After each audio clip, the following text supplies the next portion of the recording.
4:21. It's not going to be a long day waiting around for the last, Craig. We'll be sitting there and we'll be on the edge of our seats for this. $4 can go in from $5. We might even bring Matt Peden in again very shortly once we've talked about the early speed of the race. Bad to the Bone drifting out to $4.60. South Coast Arden, $3.80. And then we'll find the race favourite, Copy That.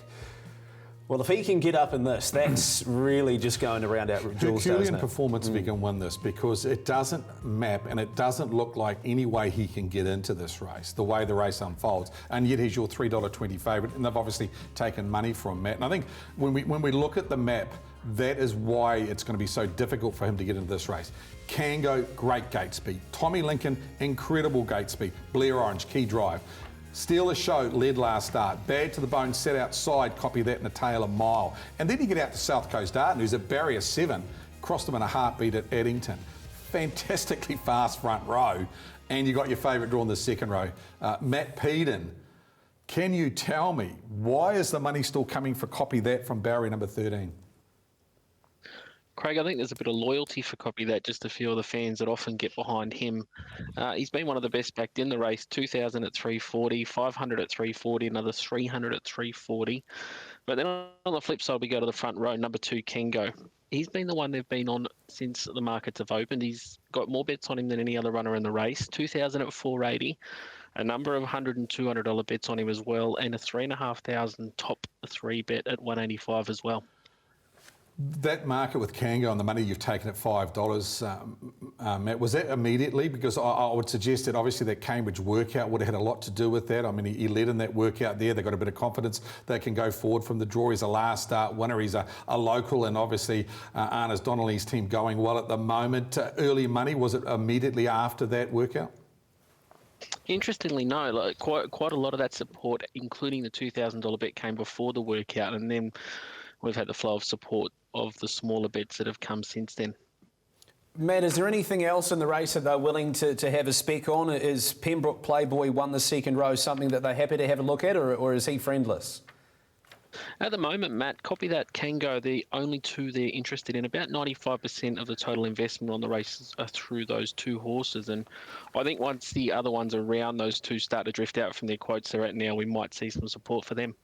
Okay, very good. Well, Craig, what more can we say about this race? There's going to be a power of pressure. Yep. Copy That's going to have to sit 3 wide the trip. Yep. It's a tough ask, Matt, and I think you got to sit back and you got to back something. You got to work out. Well, how that's you all I want to do is sit back and watch it rather than try and figure out what's going to happen, because it's just hurting my head. Well, that's right. I mean, this is a super performance, winning the Taylor Mile. And have a look at the horse that's outside him. That's Bad to the Bone, who was outside him the entire race in a Group 1, and Copy That out-muscled him inside the last 50 metres. Different this week, though, Matt, because Bad to the Bone's drawn the front, Copy That's drawn the second row. Didn't think there was a lot between them this day, and I thought the messenger was equally good for Bad to the Bone. Copy That had a run at the workouts on Saturday. He actually ran a 54 half around Cambridge and went phenomenal on Saturday. I know he's got a bad draw. He's the best horse in the race. I'm just not prepared to take $3. And it would have been a good blowout for him too, being a colt. Well, I think so. And I think Ray said a fortnight ago, he's a fat little fella that needs to be worked quite hard. So he's a horse that takes a lot of work, and he's just a naturally athletic horse. So you just got to keep pummeling into him. Great information on the Lincoln Farms website.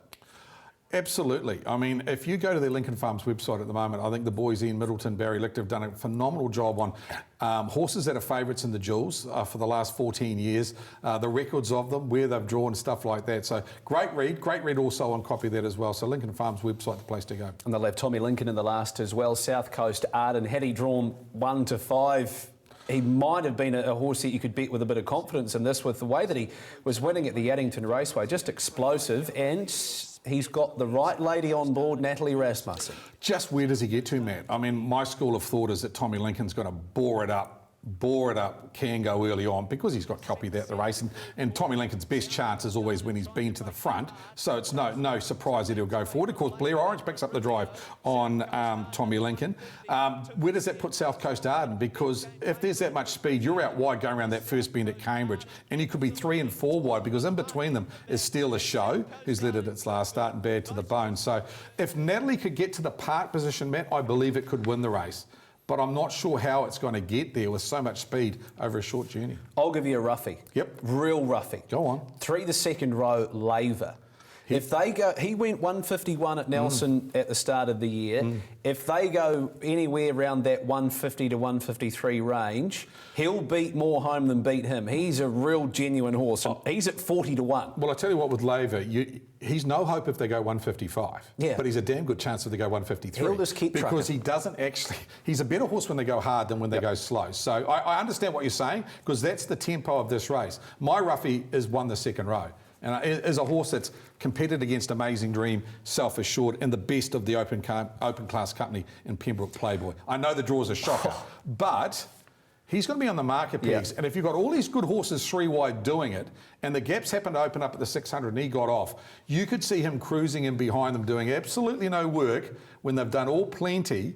And he's a horse fresh on the scene. Missed the workouts last week.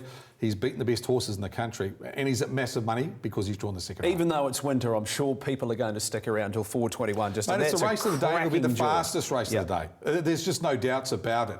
It's a phenomenal record in this race. Favourites have won 12, I think, the 13 years in the 4-year-old brigade. So it's a race when normally the favourites win. Not guaranteed this year.